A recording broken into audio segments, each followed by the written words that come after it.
Alrighty, welcome everybody to another edition of Kevin and Drew Talk Movies.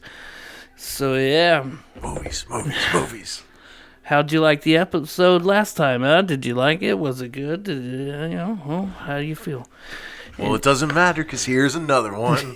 Yeah, I think it went well. And so yeah, we picked up where me and Mike left off last episode previously on Kevin and Drew Talk Movies. Yeah, we did Scrooge and Batman Returns, and now, we both picked a movie at the end of that episode. What'd you pick, Drew? I picked a movie called The Silent Voice. It's a movie about redemption. It's about two people kind of coming into themselves and trying to change their lives for the better. And I chose The Florida Project, director Sean Baker, who I absolutely love. And it's a movie about childhood and the way a child sees a bad situation. They always kind of see the light in things, I don't know. We'll get into that later. But as for now, we're going to clap these cheeks and we're do a little snapshot. And we'll kick into it.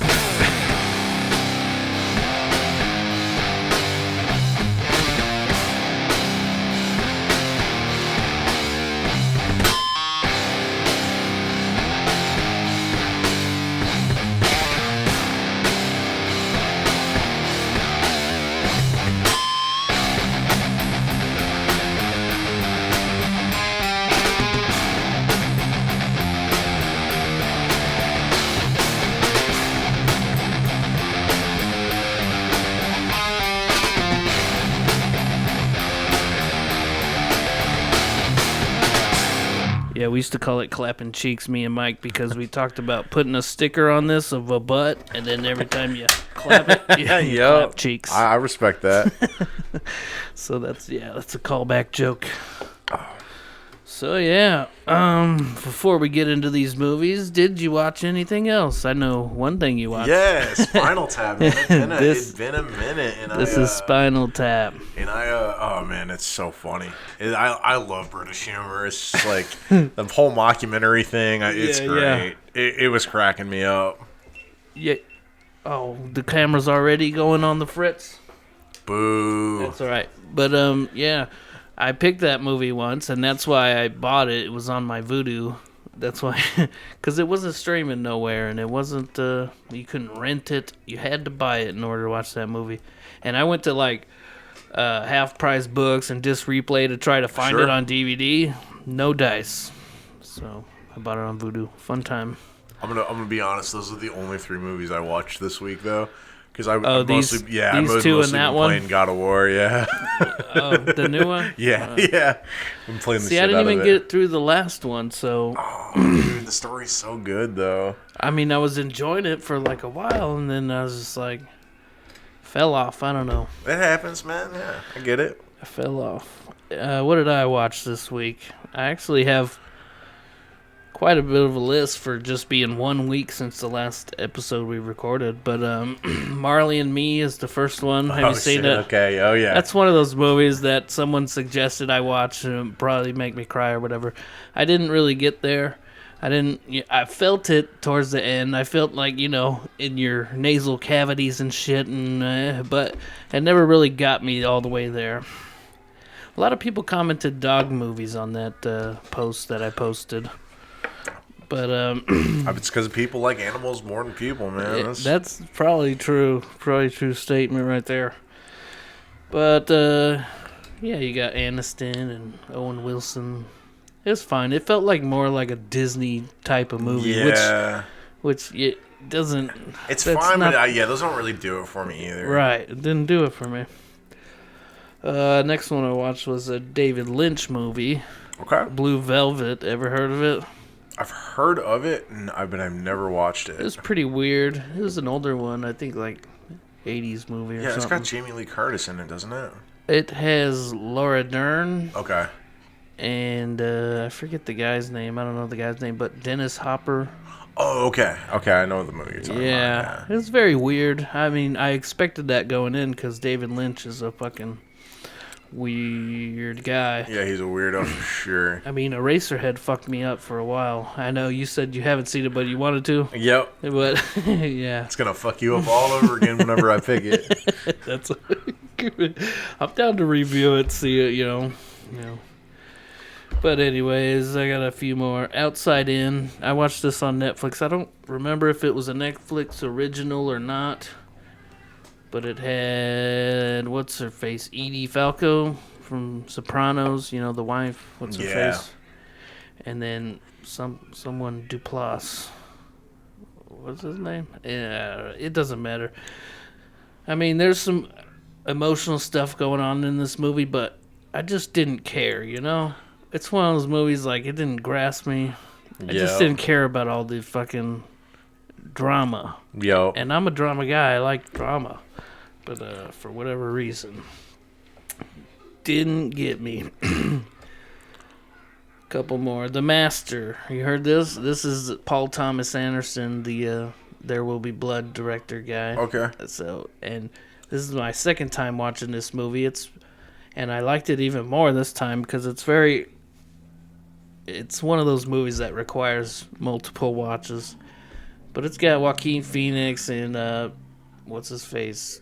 Philip Seymour Hoffman. Oh, it's probably one of his last movies then, isn't it? And he's like he's kind of like a cult leader, Philip Seymour Hoffman. Okay. And he's like apparently he was supposed to be like a L. Ron Hubbard type guy. Like he's a writer and he's right.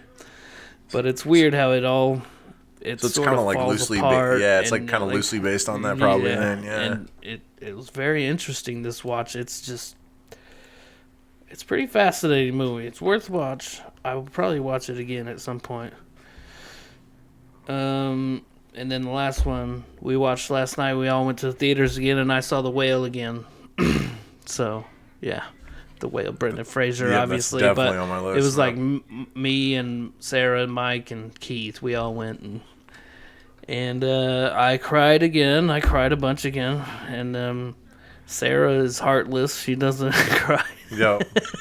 She doesn't cry at these movies. Nope, that doesn't surprise me at all. I think dog movies might get her, so I'm going to try to get her to watch a dog movie.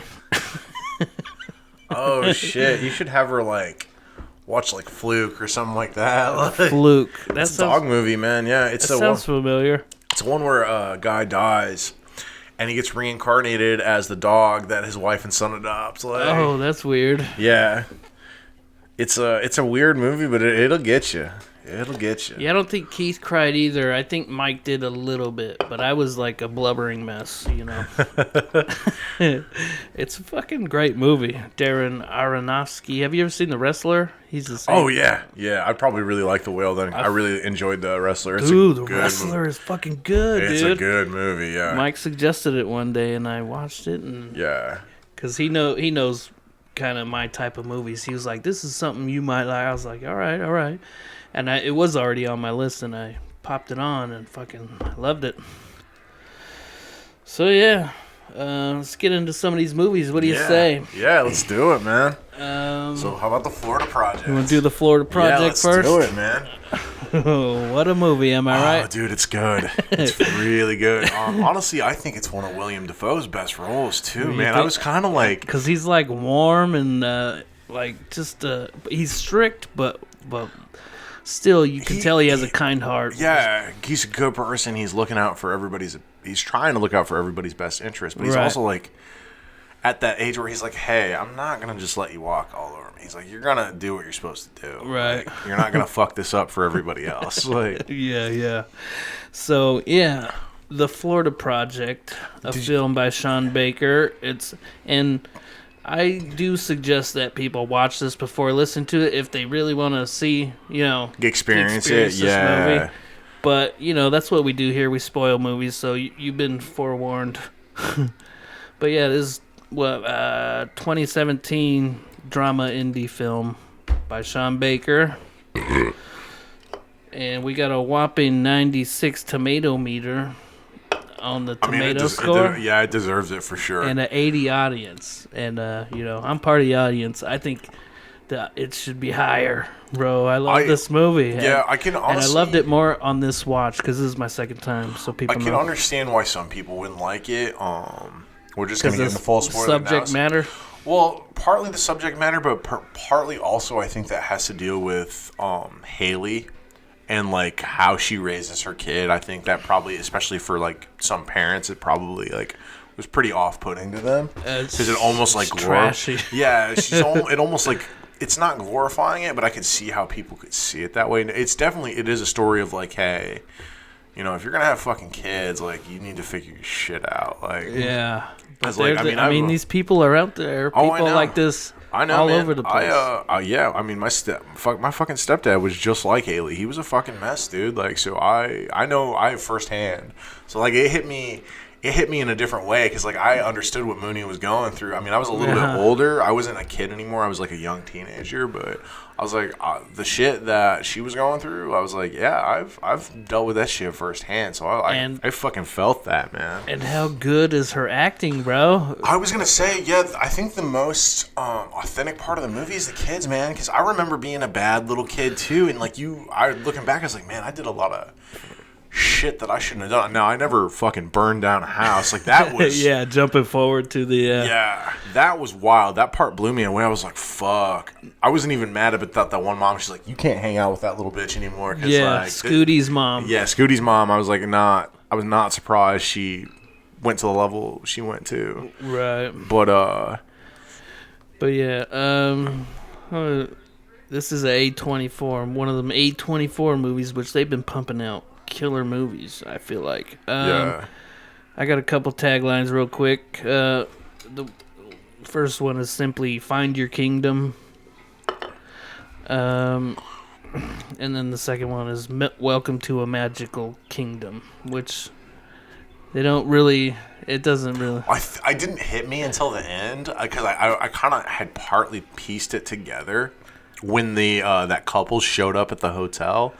I knew it was in Florida, but I didn't realize it was literally like on the strip down the street from Disney World. Disney World, yeah. And I was just like, "Oh shit, that makes so much sense." Well, the name, yeah. That's partly what's so crazy about this movie is the juxtaposition of the happiest place on earth, and then surrounded by slums. Yeah, this motel, this not rundown, but like it's just I would say rundown. Yeah, it's a pretty shitty motel. Like. Yeah.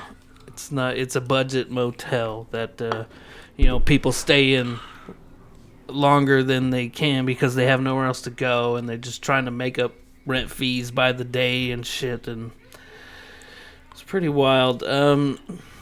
They spent $2 million on this movie, which is low in movie standards. Oh yeah, it's incredibly low. Yeah, box office says $11.3 million, which is a win, but I feel like should have been better. It's like it's all these Marvel movies and shit that are taking up all the box office. It's because they have the money to. I mean, they're literally they have Disney money, so they have all the money to market.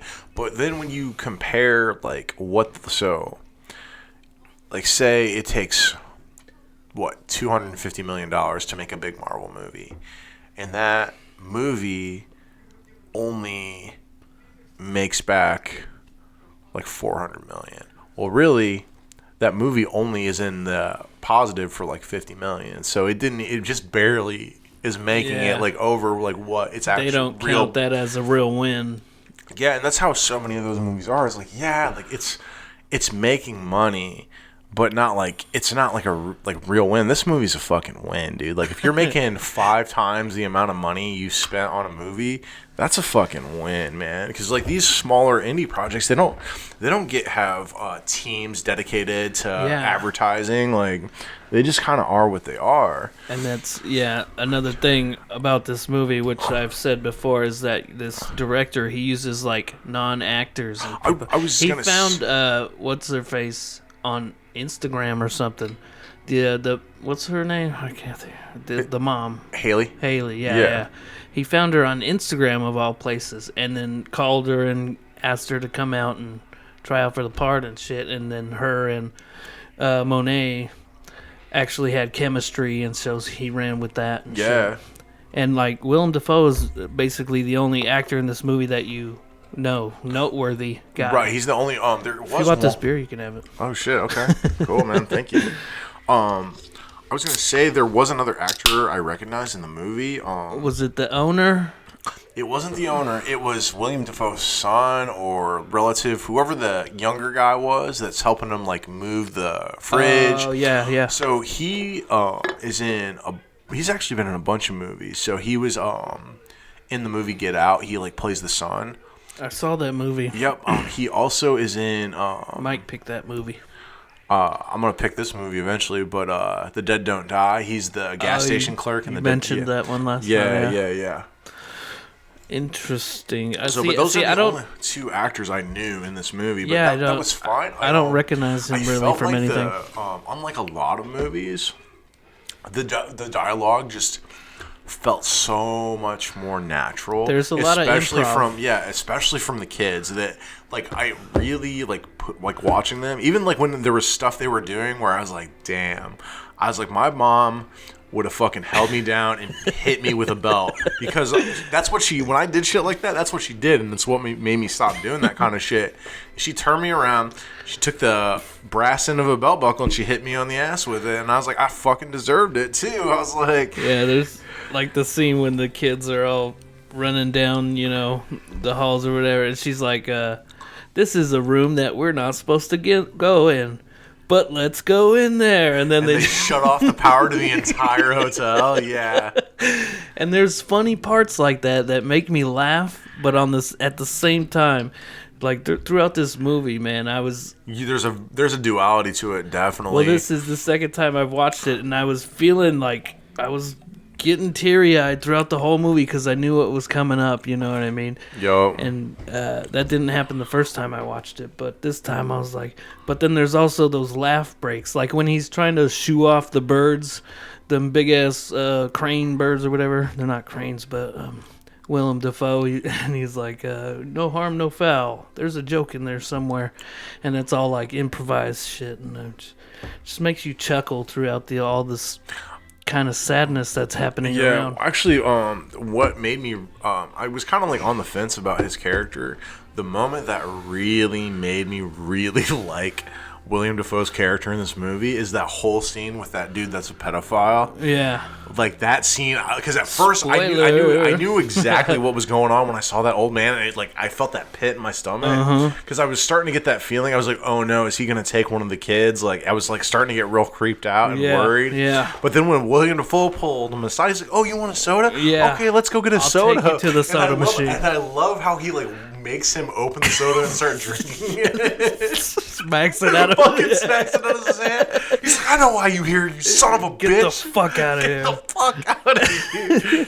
I love that he rips, he puts him in a headlock and rips the wallet out of his. Oh, yeah. And then he reads his name to him and throws it in his face. He's Yeah. like, I'm going to report you to the police. Get the fuck out of here. Yeah, those are the parts where Willem Dafoe, you just love him for that shit. Because he's such a good actor, man. He's so, I think this is a very underrated performance for him because he just sells every scene he's in. You really feel like he embodies this character. He's tough but fair and also loving, and he really looks out for the kids. His kids. Yeah, and that is the scene that really showed me that, and I was like, wow. I was like, he really does give a fuck about these kids. He's really trying to make sure nothing bad happens to them, even though they really are kind of little shits. But he understands their circumstances. They really are. But he understands their circumstances, though, man. When you're in circumstances like that, you're not gonna be good. Because Haley doesn't control her kid at all. She just lets her, and that's kind of the duality of. I would say that's the only part of this movie I didn't like is. I mean, I'm not a parent, so I don't really have too much to talk on about kids. But at the same time, I am 15 years older than my little sister, and I do the best I can to be a father figure to her because, her dad, he's a fucking piece of shit. But, so, I do what I can, to help her have a better life. But I felt like Haley as much as you could tell she loved her daughter and she was like trying to like she's trying to be best friends with her, but her daughter. Yeah, one of those type. Yeah, of parents. exactly. And a lot of the time, she wasn't really looking out for her daughter's interests. She's a selfish fucking person. Like, I know, it's like, and she like takes her daughter to like go try to sell cologne and perfume and shit. And instead of like, I mean, I get she's a felon, but just because you're a felon doesn't mean you can't get a job. Like, it just kind of, it was one of those things where we're just like, like I understand those are tough circumstances, and like, look, I've worked a lot of shit jobs. It sucks, but like, if you want to take care of your kid, there's sacrifices you got to make, and that's kind of like the sad thing about the conclusion of the movie is like, on the one hand, it's like, you don't want, you feel for Mooney because like you don't want her to get taken away from her mom, because she like, she looks up to her mom, like she like her mom's her favorite person. Yeah, Mom, you're a disgrace. That part. Yeah, remember that part? Yeah, oh yeah. She's like, well, I failed as a mother. Yeah, like, that part did crack me up, but I was just like, on the one hand, it's like I'm laughing, but at the same time, I'm like, so but you really kind of have. It's because you have. It's sad, man. It's fucking sad. Let me throw out a couple reviews that I picked out from Tomato website. Here's a positive one. The charm, wrenching emotion, and compassion that Baker finds in his characters are enhanced by his unique touches of humor and unlikely optimism. That's well said. Yeah, you know what I mean? yeah. No, that it really is what it is. Because you kind of see most of this through the lens of Mooney, and it's like you were saying, like group of friends. Yeah, it's like you were saying, even like the bad, like the worst of situations, kids are gonna see like the brighter side of things. Yeah, they're still gonna try to have fun and laugh and all that. That's why like that last scene where she like that, where she starts crying, that made me cry, man. Like, because the whole time she's just been this upbeat, positive. She hasn't like really let anything get to her. Breaks my heart, dude. Yeah. Oh my god. And it's kind of like, you kind of get the feeling it's just like, Haley is throwing a fit, but she's throwing a fit for the wrong reason. She's like, it's like, man, it doesn't really feel like you give a fuck that your daughter's being taken away. It's more just like you're mad because it's like your property being taken away. You know what I mean? It feels more like that than it's just like they're taking my kid away. Yeah, I could see that. Anyways, that review was by Brian Eggert, Deep Focus Reviews. Here's another positive. Luke Buckmaster from the Daily Review says, a reverse Spielberg view of being a kid. No alien buddies, cuddly friends, or unworldly adventures, but there's still magic. That's a good review, right? Yeah. And I had to... Yeah, I do like that review. I had to pull a negative one, though, Sure. And I had to sift for this one, because there's not a lot of... It's pretty much overwhelmingly positive reviews. But this is from David Newsayer, I guess. Real Film Reviews. It says, a misbegotten endeavor that as pointless... That's as a... Let me start that over. A misbegotten endeavor that's as pointless as it is infuriating. God, I couldn't get that out my damn mouth. Well, it's like people like that, like the I fucking hate credits like them where they just get paid to shit on movies. Sure, it does seem that way. But sometimes. the thing is a lot of the time these people they miss the point entirely. Yeah. The whole point entirely of this movie is that it's shot through the lens of a child, and like where you're supposed to not like her mom because her mom is kind of a shit mom.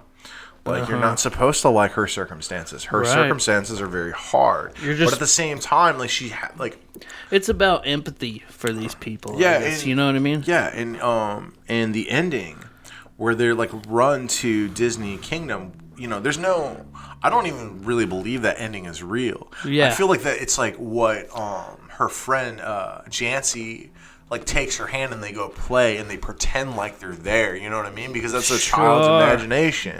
Like, and so that's how the movie that comes up in, like, I've watched some reviews and, like, interviews about the movie and shit, and that does come up about it.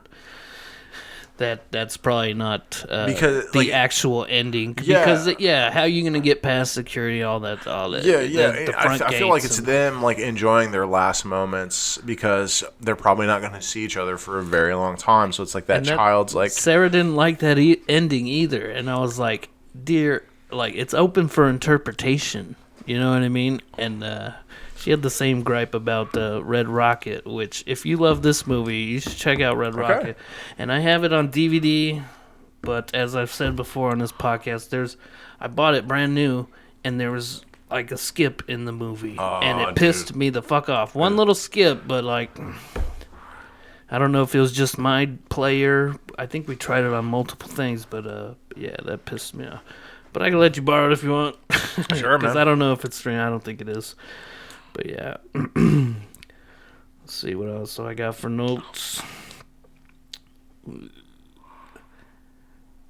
Oh, I'm back at the beginning where the dad was giving all the kids' toys away to all the other little kids in the park. He's like, we'll get you new toys. And it's not like a main character or anything. It's just someone at the beginning in the same situation had a little kid, and they just had too much shit. They couldn't pack it all in their car. But he was the thing. I give props to that dad though. Is I understand like the kid's point of view. Like, you're giving away all my stuff, but he's literally taking them to a place where they're gonna have a better life. Like, they're not gonna be stuck in this. Was that dump. Clear? Because is that what he was saying? Because he was literally they were moving to New Orleans for him to have a new job. Like, so that's like because he talks about that. It was like, hey, we're going to New Orleans. He's like, I'm going. See, I didn't get that. I must have missed Yeah. something they said or something because Yeah, I didn't so know that's- if they were going to a better situation or not. But That was what I gathered from him because they were going to New Orleans, the city. So I mean, either he was going to like live with family and like get reestablished or something. But like he may very explicitly says they're going to New Orleans. So I mean, that's not a short drive. Like that's a big change. So like clearly, Right. I'm led to. I mean, I could be wrong. Like, but I'm led to believe that he's taking his kid to a better situation. Hell yeah. So. I like that. Yeah, and I mean, he was like the one parent that was very clear. Like when Dickie was pulling his bullshit with the other kids, he's like, "All right, you're grounded for a week." Like he's like, "That isn't gonna fly with me." Oh, they were spitting on the car. Exactly. And shit. Yeah. Right at the beginning. And that's not even the worst stuff that ends up happening. I know. I did want to jump to them lighting the condos on fire or whatever because, spoiler, I already warned you. But they kids, they're fucking around in some like old condos that are just dilapidated. abandoned. Yeah. And they end up lighting a pillow on fire in the fireplace and cuts to like just a big smoke cloud in the air. They burn the whole And thing. then Haley is like, let's go check it out. And one of the kids, like Scooty, didn't want to go look. And then they ended up taking Monet there. And they took a picture in front of the burning fucking... That was like... And her face in that scene. Just standing in front of this burning... Right, with this like look of just sheer guilt. Because she knew she fucked up big time, yeah. Oh, my God. There's so much... This is such a powerful movie, man. Like crazy. Yeah, I talked about a lot of these notes already. I'm trying to find something. Keep talking about it, yeah. It's a good fucking movie, man. Yeah. Here's one. For some reason, I noticed the color scheme in this movie, which I don't usually attract to on most movies, but it's all like pastels. Like it's all bright colors, bright blues and yellows and pinks and purples. And purple. The whole thing was purple. Yeah, and then there's a rainbow and in the sky. And that whole building is basically lavender colored. Yeah. Yeah, I thought that was interesting because there's a lot of dark subject matter in this movie. Yeah, and it's it juxtaposed with that bright color scheme. Yeah, like it's that child's mentality, like seeing things brighter than they are. Yeah, rose-colored petals. Wait, rose-colored glasses. Yep, rose-colored glasses. Yeah, it's a phrase. I need to get my analogies. Phrasing, bro. But yeah, it does become painfully obvious that she's like prostituting and shit at some point. Which, I mean, I don't fault a woman, like especially a woman with it seems like she probably has multiple felonies. Like that's kind of what I get out of it. Why she probably has such a hard time getting a job. I mean, I know I was kind of being harsh about her. Like, you know, you should be able to find a job, but it probably is difficult with somebody like that who has multiple felonies. And so I don't fault a woman for that. What I do fault her for, though, is not at least taking her kid to like one of the neighbors or like taking her kid to like let sleep over. Well, just even sleep over at with Jancy. You know what I mean? Because that grandma obviously doesn't give a fuck after they become friends. Like there's, I know she was like helping feed her. Like yeah, so obviously there's somewhere she could have put her instead of just putting her in the bathroom. Like because like, yeah, she would like, just let's like real take talk, a bath. Real talk. She probably heard all of that shit. Like, and that's something 100%. that's especially for a kid that young. Like, they don't need to be hearing that shit. Like, and then that was the part that like a bothered guy me most. walks in, he's like, "You got a kid in here?" Yeah, and it's a whole thing. Yeah, I was like, I don't fault her for the prostitution part. Like, you know, you got a kid, you got no other way to make money. You know, you need a place to live, and you got to feed your kid. I get, you got to do what you got to do. But that's a situation you shouldn't be having a fucking kid in, for sure. Here's another thing I came across while looking at reviews and like just researching the movie online and shit. But we're led to believe that Ashley called DCS on them, you know. But realistically, it was probably Bobby. I honestly, I always thought, like, I didn't think it was Ashley. I actually thought it was Bobby. Like, especially by his body language and everything that was going on. Yeah. How he goes out there and just does a deep sigh and smokes a cigarette because he knows he's like. He brought it on, but like it feels like it had to be done. You know. Yeah. What I mean? It was a hard decision to make, but he felt like he had to do it. Yep, and I kind of respect Bobby for that because he's like, you know, this is gonna be really, really hard for the kid. She's very attached to her mom, but if I want to save her from this life that her mom has and try and help her have a better life, he's like, this is something that's just gonna have to happen. Mm-hmm. And it is because he's ultimately he is the protector of the kids, and that's like a decision you just have to make at some point, you know, when it gets so bad. Yup. I should probably wrap this one up, but let me see if I got anything. Yeah, no, man. Yep, I said that. Loved it more than the first watch. Here's a quote from Sean Baker about the ending. He says, "Now we're telling the audience that this might not be real, but perhaps it's the audience moment to use Monet's sense of imagination and wonderment to make the best of what might not be a happy ending." Yep. Yeah, I saw that quote. Yeah. Yeah, that's wild. Whew. It's an emotional fucking movie, man. Yeah, it was very good, man. I like that they didn't use big actors. I like that. Doesn't it feel more real? It's much more almost raw. like a damn documentary. You know what I mean? Yeah. It is of that quality where the dialogue just feels so much more natural. It just does, and it works really well for a movie like this. So, ranking scores. Let's get down to it. What do you think? 1 out of 10.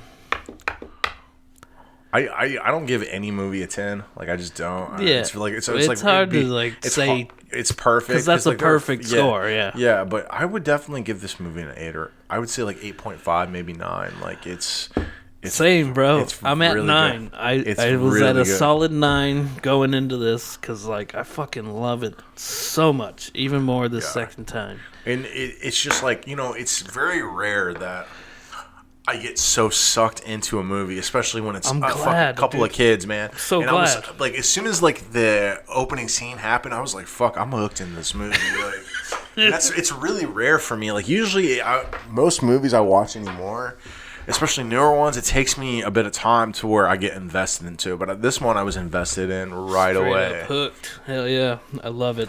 Well, There you have it, folks. This movie fucking rocks. Florida Project, watch it. It's definitely worth a watch. If you want a good cry, maybe. Yeah. Oh, and speaking of good cries, I don't know if you cried during this movie, but oh, I cried a lot. Oh, the new one? Or are you talking about the next movie? The next movie. Oh, okay. No, I didn't actually. Okay, that's okay.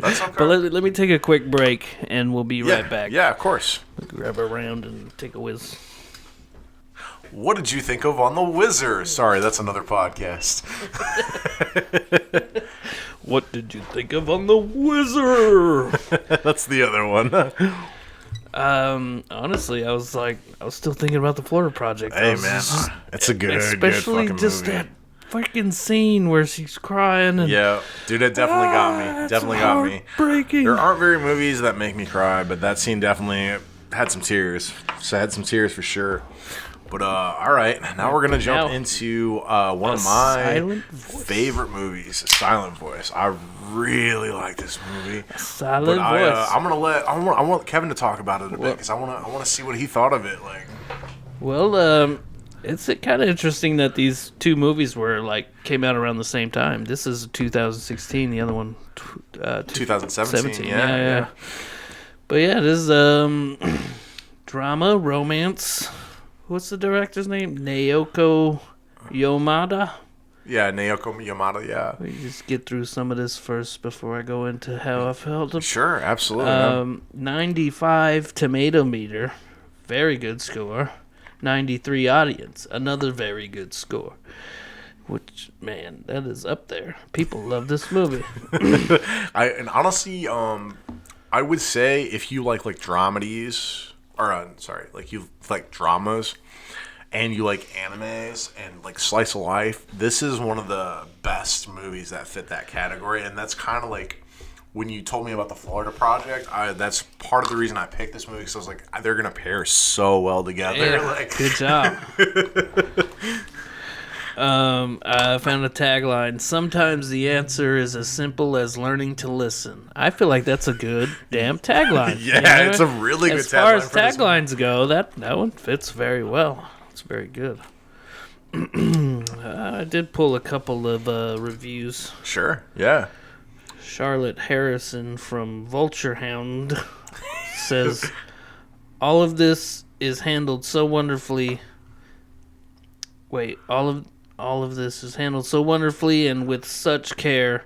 It's refreshing to see an anime handle such emotive issues as mental health, bullying, and suicide. I would say that's pretty on the nose. It's And here's a negative one I pulled. No. Let's see what it says. You gotta have the positive with the negative, you know.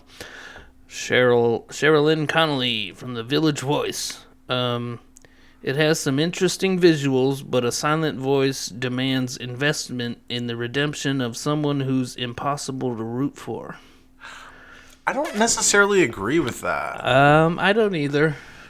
Because I think that's kind of the whole point of this overarching story is that people change, man. And especially when you're a kid, and you have no filter. You're. I mean, I don't know about you, but I was a fucking shithead when I was a kid. I was a big shithead. Yeah. And it's kind of one of those things where, you can... I feel like I did do some bullying, but I wasn't, the bully. You know? Right. Maybe I bullied some nerdier kids than me, but I was never, the popular guy or nothing. But, as far as this movie goes... I do like the story. It's a good story, and the visuals are pretty cool. One of the things I noticed was the attention to detail in some of the animations, the background arts, and one thing that pops out in particular was just the shadow through the glass of the rain on the floor in the room. I don't know. Hell yeah! It was very and see that's why I love this medium, man. Is because it can be super silly, but when it's done right, I feel like it is in this movie, it can be something that elevates the story because the art is so beautiful. Right. It is. That part is very impressive. But I will say, man, it is hard for me to get into anime, and I really tried to put it I really tried to put myself in that mindset to just accept Just it and let it just be its own thing. yeah, but it I just there's a disconnect there. I don't know. I can't I don't know. I don't feel the characters as much as I feel like it. Got you. You're not able to suspend your disbelief the same way. Yeah. I guess so. See, I'm the opposite. I have an easier time usually suspending my disbelief with stuff like that, a silent voice, than I do other things. But I'm going back to that. I'm gonna jump into a Florida Project a little bit just for a side by side. Like I feel like that was the one time like where like a movie's so like raw that I was like immediately invested, and I think like even though it's animated, a silent voice is the same kind of raw because it's literally it starts off with a kid bullying a deaf girl, and which is fucked up, but like that shit happens. Like it's like that's what I kind of like. Well, about especially in like elementary school. Exactly. These are elementary school kids, and it's like both these movies are about kids. Interesting. Yeah, exactly, man, exactly, and it's that point where, you know, it's like touching on those real issues to where you can be this person and then realize, oh, what I did was really bad. And that's kind of that whole, that's what I like the most about this movie is it's all about redemption. It's all about like trying to connect with somebody that has a hard time being heard. Like, and I love that about a redemption story. Yeah. And it's not a cookie cutter movie. Like there's parts of this movie that are like uplifting and light, but it's kind of the same as Florida Project, where a lot of it is some really dark shit in this movie. I mean, you start off and he's already he's older at the beginning, and he's already depressed. You could see him standing on a bridge. Yeah, he's about to. Yeah, he was going to commit suicide at the very beginning of the movie. Yeah, suicidal and depressed and shit throughout a lot of this movie, but also so is she. But that's kind of the rub of it though, because nobody is. She struggles to communicate with most people. And she feels like a burden to others because it takes them more effort to understand her. Exactly. Yeah. And that's kind of like what's cool about this movie too, is like they're like kind of like opposites and parallels to each other. Because like he kind of understands, or he thinks he understands her in the beginning of the movie because he's gone through the same thing she's gone through at this point. So what ends up happening is, I don't know if you caught that, but all of the people he was friends with end up bullying him. Yeah. And that's, it ends up making him form social anxiety. So that's actually, I don't know if you caught that, but that's why like he sees everybody with X's on their face. Yeah. Because he has so much social anxiety, he doesn't know how to. Do they bully him? I mean, I remember them saying they're like blaming him for doing all the bullying. So that could be a form of bullying. There's always a lot of stuff in this movie that I catch every time I watch it. So no, there's a scene where you see him getting pushed into the same like fountain he pushed her into, and like all his stuff getting wet and him being like covered, and then you see them walking away and basically telling him, we're not going to be friends with you anymore. Yeah, I remember that. Okay. And then there's also scenes where he's like trying to talk to like new kids because they're in junior high, and then they're all going around saying, well, he bullied the deaf girl.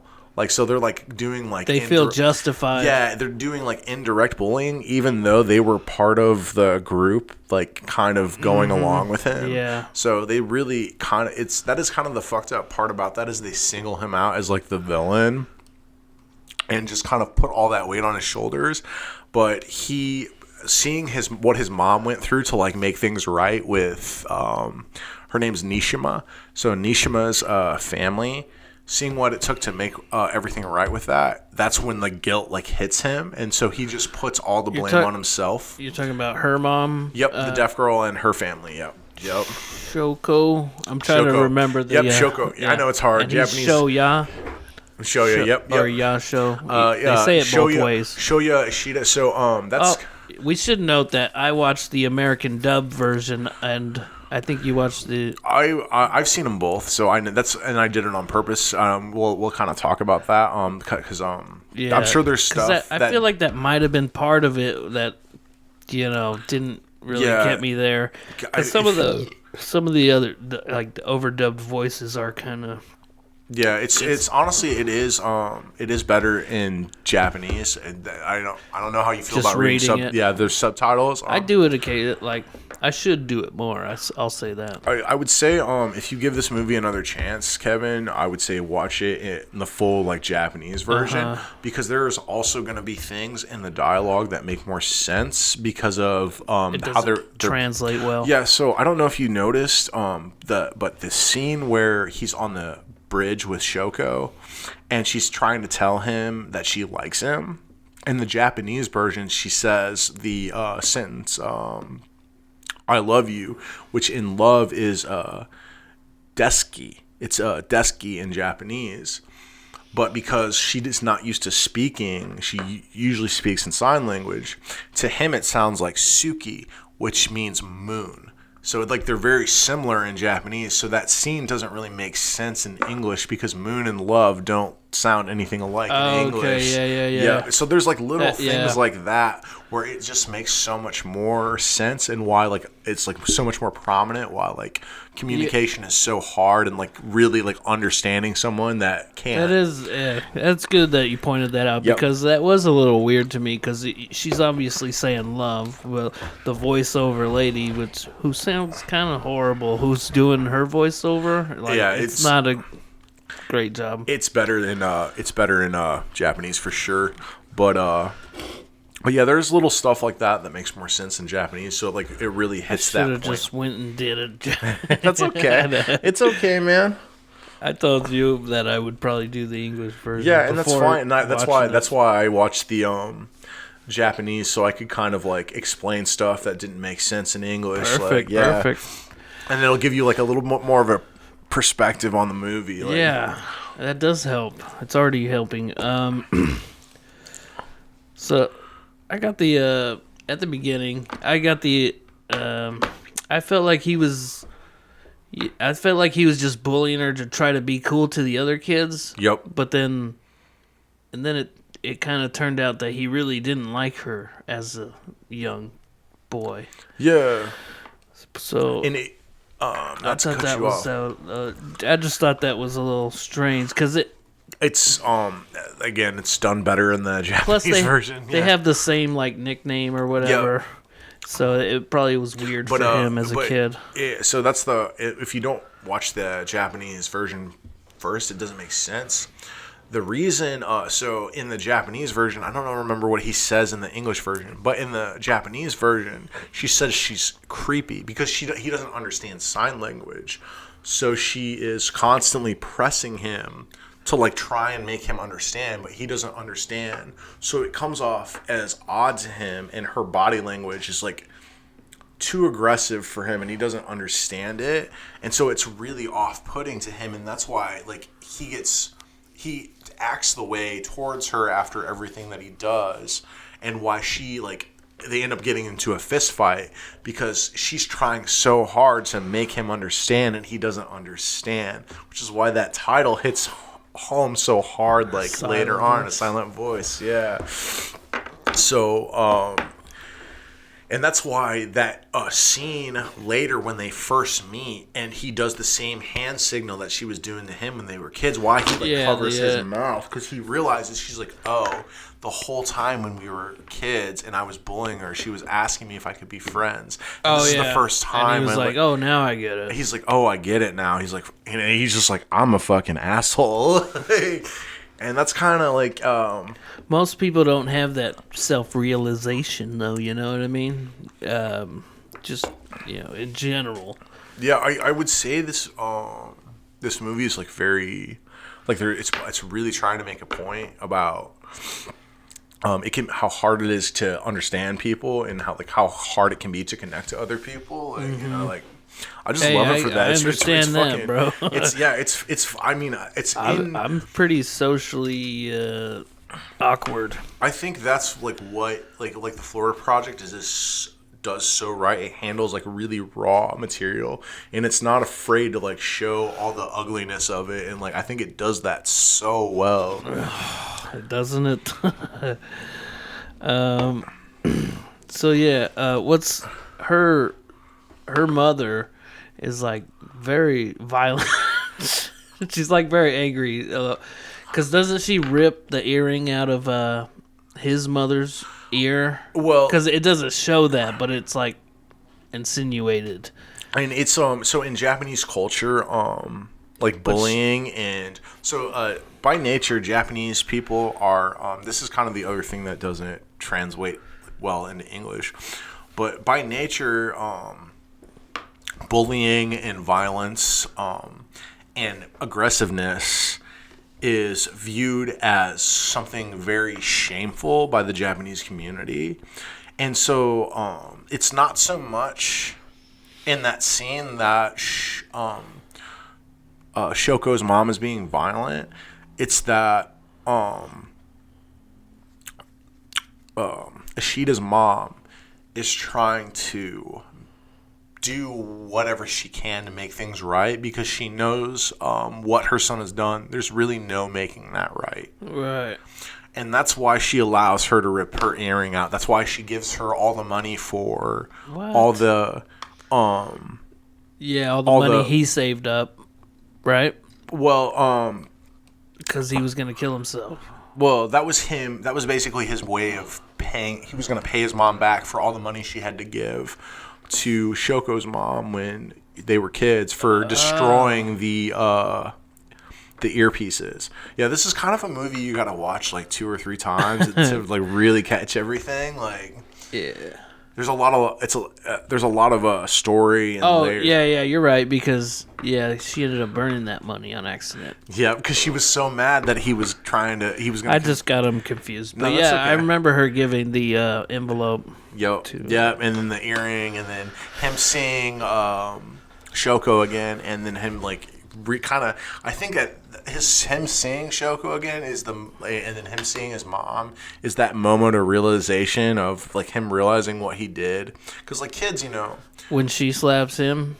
No. I'm talking about like when he sees his mom's ear bleeding. Oh, he realizes everything he did to the deaf girl was really fucked up. And like as a kid, you don't understand because you're not socially inept yet. Kids are like primal in that way. They have no filter, and they don't. It's not that they don't understand right and wrong, but they don't understand tact and the context of a situation, or like somebody else's feelings. Exactly. They're very no empathy. They're really and they're really socially inept, and I think this movie does a great job of showing that. I mean, I think the Florida Project does a great job of showing that too. And I think those opening scenes, like, it's really interesting that they pair so well together, man. Because it's just like really just kids being like brutal, man. Know, and it's really how it is, though. That is crazy. I know. By barely knowing anything about the Florida Project, you picked a pretty parallel movie to it.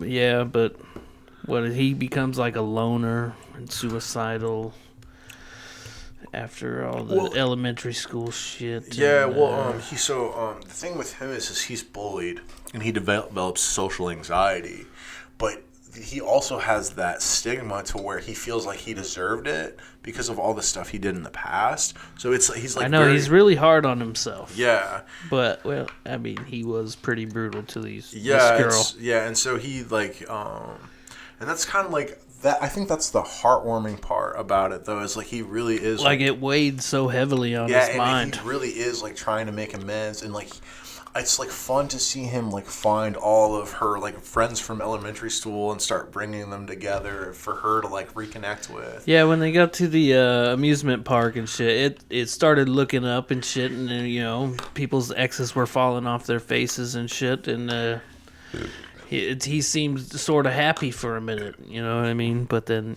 other shit happened after that. Well, he sees that his old friend's face, the friend that started bullying him, And that's Oh, when yeah, he, yeah. that's when he like retracts back because gets he's just that- like, oh, because that his friend's face is a reminder of everything he did, and he feels like he deserves it. So he's like, I don't deserve this happiness. Like, And it was what the dark-haired girl who like got.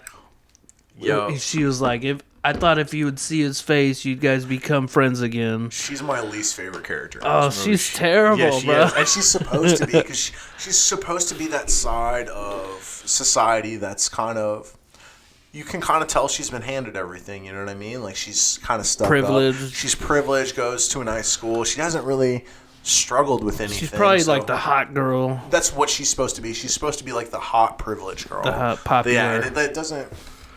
Again, it's another thing that doesn't translate too well in the English version. It translates a little better in the Japanese version.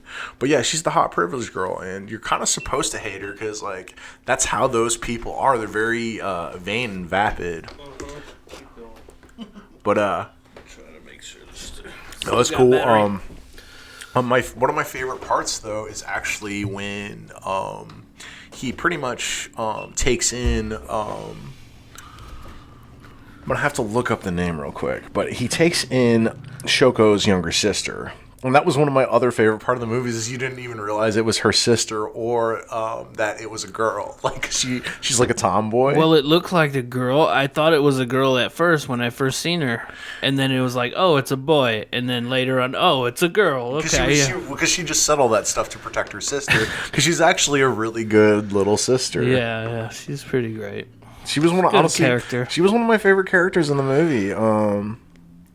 But yeah, I was confused about that. Like at first sight, you think that's a little girl. So and then I thought Yep. they were lesbians. You know? Yeah, but then and then you're like, oh, that makes way more sense. Right. Yeah. It's just literally her trying to protect her little sister. What? Yuzuru. Yeah. So yeah, that's kind of the other better thing about watching the Japanese version. It becomes much easier to pronounce the names, like because like you get like the Japanese feel for it.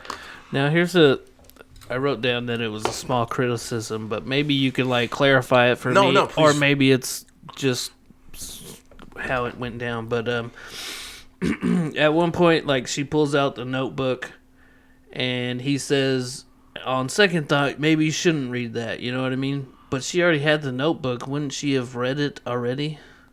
Do you know what I mean? You know what part I'm talking about? Yeah. So It's like she pulled it out. So obviously she had it. You don't think she read it? yeah. That's a mistranslation in the English. Yeah, I figured as much. Yeah. So the line is different. What he says is some of the things we wrote in there you probably won't want to see, like, which like makes a lot more sense. That's why he's kind of like he's saying like don't look at the stuff I wrote because he like regrets. Do you know what I mean? Because like all their classmates wrote in it, and some of the things aren't very nice, like because they're like it's the stuff, the notebook that he's giving her is stuff that they wrote in elementary school, like So Wait. yeah. Because it's the one she dropped in the fountain that she couldn't find, and it's the one he gives back to her. But doesn't she pull it out later? And then they both fall into the river or something? I don't know. Well, it's after he had given it to her. She goes to like open like a section of the pages that he had wrote in, and he wrote something like shitty. Oh. And then she ends up dropping it into the river. And then he decides, well, that's kind of when he makes that decision where he's just going to accept all the things that he's done and just try and make amends for him. So he jumps back into the river with her to like find that notebook and give it back, like give it back to her a final time. Yeah. So that's another. Again, it's stuff that like. So if you watch it in Stuff Japanese, that gets lost through translation. yeah. So if you watch it in Japanese first and then watch the English, the stuff that's mistranslated or doesn't translate well makes a lot more sense. Yeah. Random fact I threw in here just because I thought about it while watching this movie is that sign language is different in different countries. Did you know that? Yep. That's weird, right? Yep. They had one chance to get it right, have a universal language. They just all have different ones. Yep. Like, so in Japan, sign language is different than and I actually think even like in the UK, their sign language is a little bit different than the United States. Like, even though it's still English. Yeah. I think for most countries, I don't know. That's crazy. Though. Which I think is like. But they could have just did it. You know, they could have made it universal. But again, though, man, that point, like, where like that language barrier, it makes it really hard. I mean, just think about trying to talk to somebody that doesn't speak English very well. Like, there's that language barrier, and it becomes really hard to understand one another. That's very interesting because there's the fact that there's a language barrier between the deaf girl and the boy, but then there's also the language barrier between the dubbed version and the actual Japanese version. Yep. Yeah. Right. So there's like two layers of miscommunication at subtly or whatever.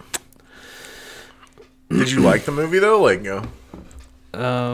like I said, man, I do like the story, and I like some of the visuals, but it's hard for me to connect to these characters. I don't know. I've never really liked the animation of anime. Gotcha. It's all like, and the words are just going like this, and yeah, the Japanese. I hate to like harp on that point, but like. It's that's how fair. I feel, man. That's all right. That's why I did this. It's hard for me to get into it. I wanted to give you something that was like a really good movie and see if like that could break that barrier for you at all. Like, I know. And I kind of hoped it would. You know what I mean? But like, I forgot what I was gonna say. Yeah. So, but I did watch it all. I was focused on the TV. I wasn't like distracted or anything with my phone and shit that a lot of people do nowadays. Yep. It's on their phone and shit. But I really tried to get into it. And you just couldn't. And that's okay. That's okay, man. It's not that I didn't like the story or nothing like that, but it's hard for me to connect to that. I don't know. That's okay. Yeah. See, the part that really messed me up, because like most of the first time I watched him, like for about half the movie, I didn't really like Ashida's character. Which one is that? He's the one that was the bully to start the movie. I didn't like him, but then as more time went on and like I realized he had become like a genuine person. He was like genuinely trying to do good and not for like selfish reasons. He just genuinely wants to make amends and be better.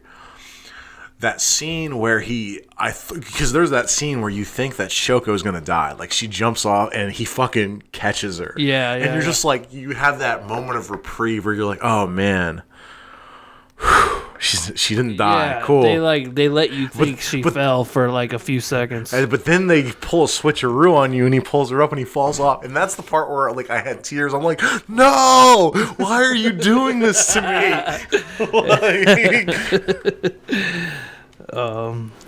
That makes me happy that like you can feel all that emotion in this stuff. But here's one thing I wrote in a closing statement. Sure.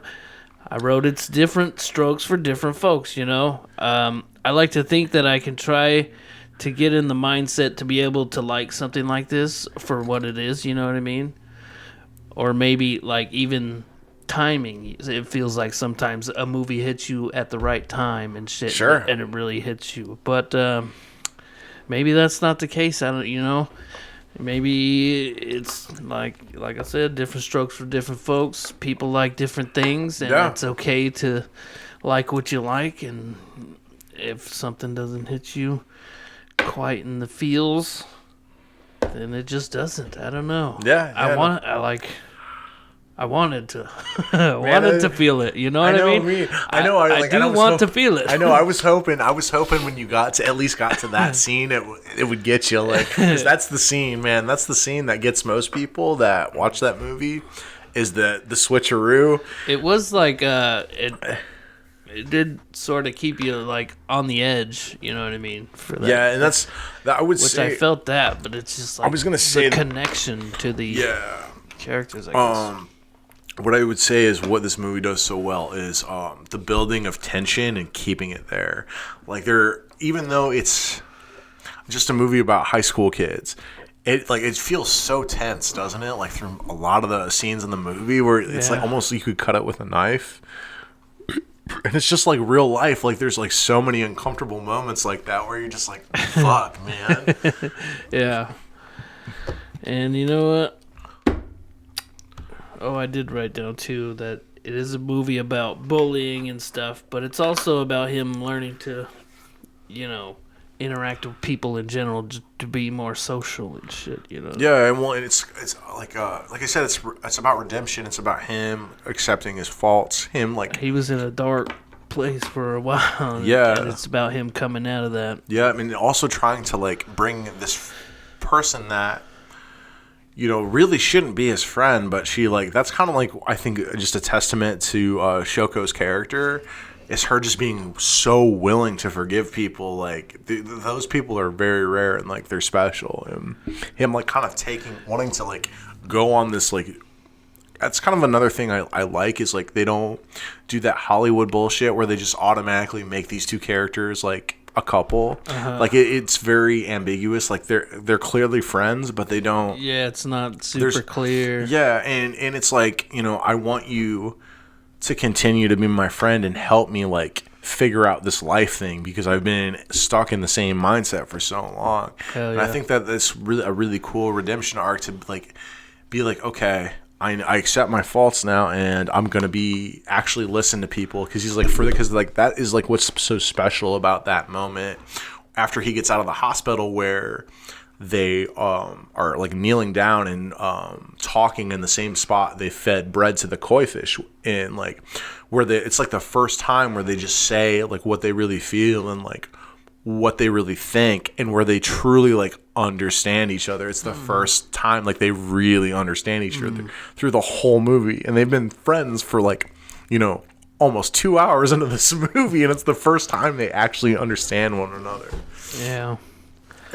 And I think that's the fucking good part of that movie, man. It's like, is that real people shit? There's no real emotion. There's real, no real anime situation. sword battles. There's none of that bullshit. Right, it's just like real issues and real people, and I love this movie for that. Like, because it's really unlike 90% of that medium out there. It's like it is like kind of almost on its own standstill. I would say there's maybe only like 10 anime movies that are that good that are like slice of life like that. Like they're very few and far between because most of them are honestly probably exactly what you think they are, but this one is. Honestly, I love hearing you talk about it, man. How passionate you are. I love it, dude. It's great. It's a good fucking movie, man. So like where are you standing? Are we at that point?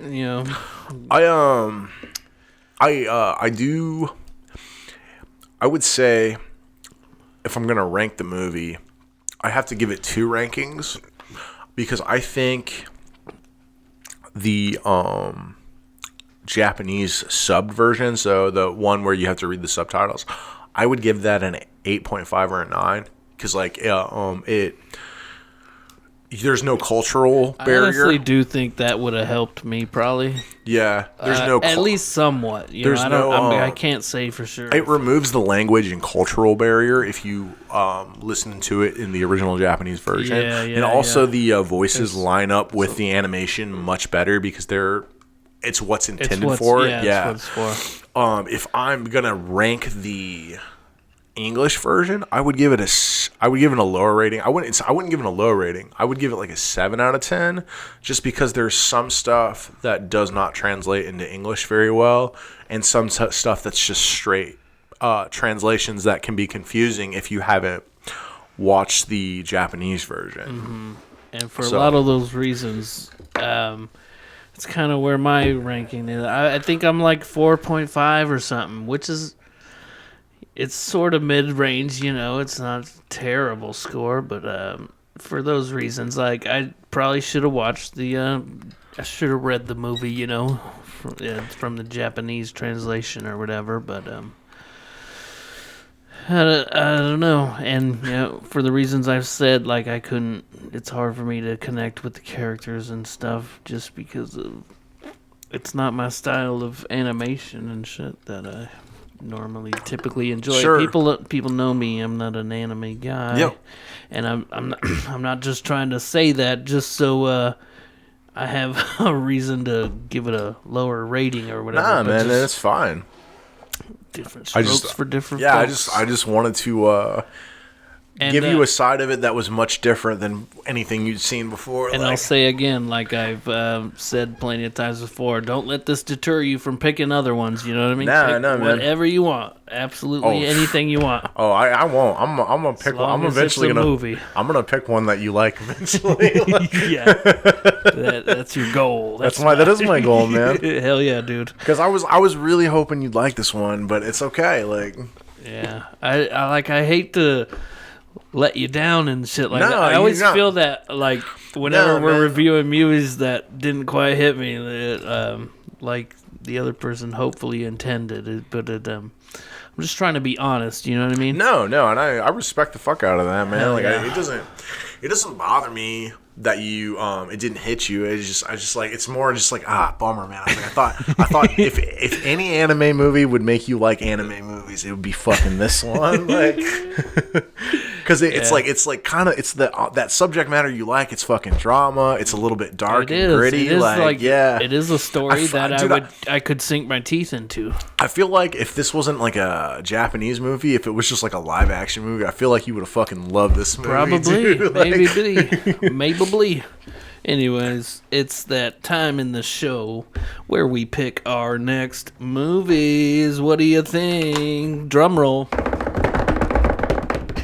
You want to go first? Yeah, I'll go first because I know exactly what I I'm still gonna pick. don't know what I want to pick. So it was a movie we talked about. It was a movie that you said you were interested in watching, and I'm totally switching it up this next week. So I'm picking a comedy movie. Hell yeah! I'm picking Forgetting Sarah Marshall. All right. If you want to borrow the DVD, I'll bring you the DVD because I own that shit. It's one of the few comedy movies I own. It's one of my favorite fucking comedies of all time. Like, it's Jason Segel's honestly best movie.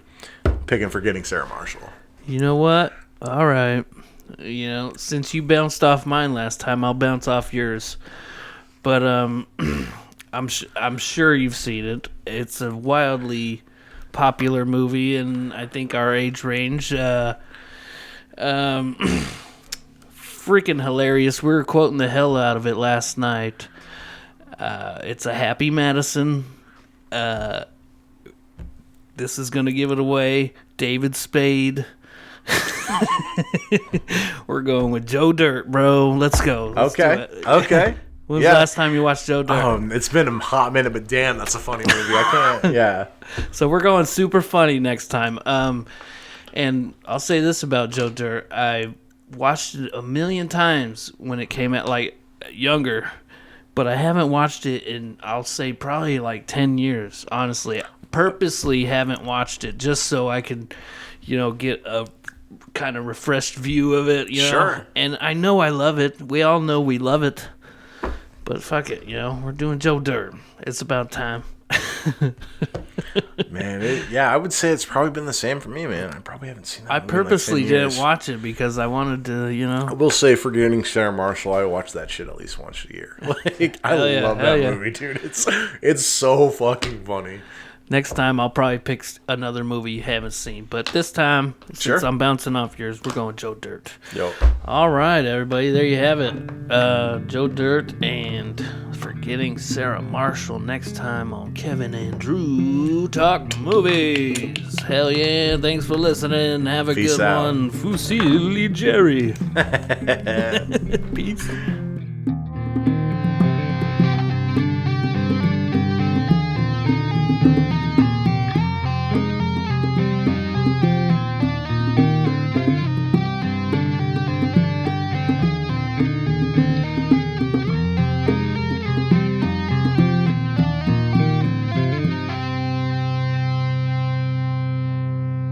My mom would have fucking held me down and hit me with a belt because that's what when I did shit like that, that's what she did, and it's what made me stop doing that kind of shit.